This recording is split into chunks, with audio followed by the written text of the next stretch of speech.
সকালবেলায় ঘুম থেকে উঠে সবাই মিলে একসাথে উঠানে বসে খাওয়ার মজাই কিন্তু একদমই আলাদা। হ্যালো, আসসালামু আলাইকুম। সবাই কেমন আছেন? আশা করি অনেক ভালো আছে। ভিডিওটি আমার হচ্ছে অনেক দিন আগের, শীতকালে ননদিনের বাসায় বেড়াতে গিয়েছি। এটা হচ্ছে দ্বিতীয় দিন। ননদিনের বাসায় কি কি খেলাম, কি কি মজা করলাম সেটাই তোমাদের সাথে শেয়ার করব। সম্পূর্ণ ভিডিওটা দেখতে। এই তো প্রথমে দেখলাম আমরা উঠানে বসে সবাই মিলে খাওয়া দাওয়া করছিলাম, রুটি, মাংস, অনেক অনেক আইটেম, শুধু খাওয়া দাওয়া চলছিল আমাদের। এরপরে এখানে এই তো দুপুরের মেনুতে চলে আসলাম আমরা। এখন খেয়ে দিয়ে তাড়াতাড়ি আবার বেড়াতে যাবো। ছিল খাসির মাংস, গরুর মাংস, মাছের মাথা দিয়ে মুড়ি ঘন্ট, আলু ভাজা আর একটা সবজি, সালাদ, পোলাও ভাত, অনেক অনেক খাবার দাবার। ননদিনের বাসায় গিয়েছি বেড়াতে অনেকদিন পর। শীতকালে অনেক অনেক আনন্দ করেছি সবাই মিলে ওখানে। শেষ করে আমরা এখন বেড়ানোর উদ্দেশ্যে বেরিয়ে পড়ে চলে যাবো এখন দুলাভাইয়ের পুকুর পাড়। মানে দুলাভাই মাছের চাষ করে আর বড় বড় পুকুরে অনেক বড় বড় মাছ আছে। তারা হচ্ছে মাছের ব্যবসা করে আর সেই জায়গাটা এত বেশি সুন্দর, এত দারুণ ভিউ। বাড়ি থেকে সামান্য একটু দূরে, তাই সবাই মিলে হাঁটতে হাঁটতে চলে আসলাম পুকুর পাড়ে। আর দেখতেই পাচ্ছ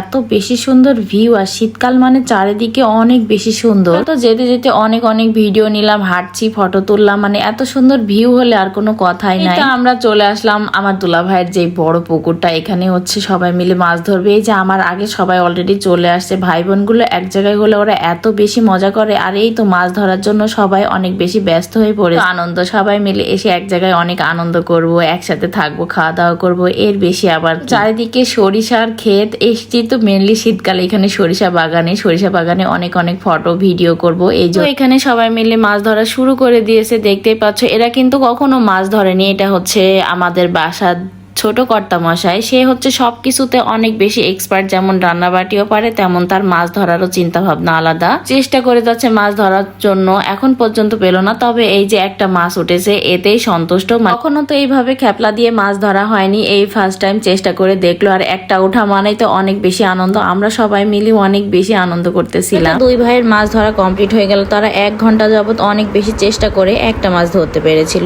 এরপরে চলে আসলো দুলাভাই ধরার জন্য। মানে যে দুলাভাইয়ের পুকুর, সেই দুলাভাই এখন মাছ ধরবে। তারপরে আনন্দটুকু দেখো। সবার দ্বারা কি মাছ ধরা হয়?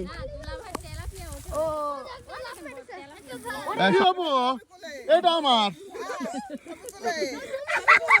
ওটা আমার।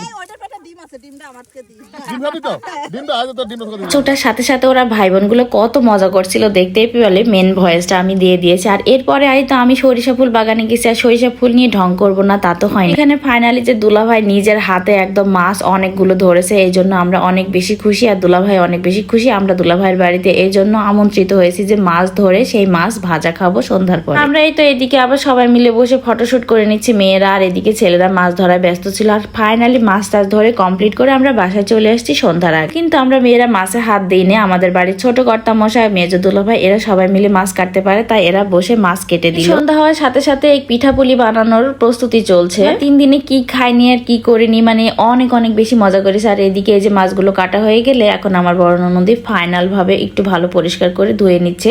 এখানে 10 কেজি মাছ ধরেছে সবাই। এক একটা মাছের ওজন 1 কেজি করে হবে। আমরা সবাই মিলে একটা একটা করে মাছ খেয়ে পেট ভর্তি হয়ে গেছে একদম, আলহামদুলিল্লাহ। পরে এই যে আমি এদিকে আবার চা খাওয়ার জন্য চা বসাই দিয়েছি। মানে কি খাবো, চা, পিঠা, পুলি, মাছ ভাজা, মানে সব মিলাই দিনটি অনেক বেশি ভালো কেটেছিল। আমরা কিন্তু এই পরিকল্পনা করে এসেছিলাম, যেহেতু দুলাভাইয়ের বড় পুকুর, মাছের চাষ করে, আমরা এখানে এসে রাত্রেবেলায় মাছ ভাজা করে খাবো, পিঠা পুলি খাবো, এই জন্য। আর দীপাপুর বাসা অনেক বেশি বড়, রান্নাঘর অনেক বেশি বড়, বড় চুলায় বড় বড় রান্নাবাটি, দেখতে অনেক ভালো লাগছে। তিলের পাটিসাপটা পিঠা অনেক মজা ছিল খেতে। এরপরে ফাইনালি একদিকে পিঠা বানানো হচ্ছে আর একদিকে মাছ ভাজা হচ্ছে। আর প্রথম মাছটা সুন্দর করে ভেজে সে তার ভাইকেই দিল। দীর্ঘ অপেক্ষার পরে তার স্বপ্ন পূরণ হলো। দুলাভাই পুকুর থেকে মাছ ধরে ভাজা মাছ খাবে বসে বসে সবাই। এদিকে রান্নাঘরে বসে আমরাও খেয়ে নিচ্ছি, গল্প করছি, পিঠা বানানো হচ্ছে, পিঠা খাচ্ছি, মাছ খাচ্ছি। এই দিনটায় সবাই মিলে এত বেশি আনন্দ করেছি যে আরো 1 বছর আমাদের হায়াত বেড়ে গেল। রান্নাঘরে বসে পেঁপে খাচ্ছি, রাত 12টা বাজে। আল্লাহ হাফেজ।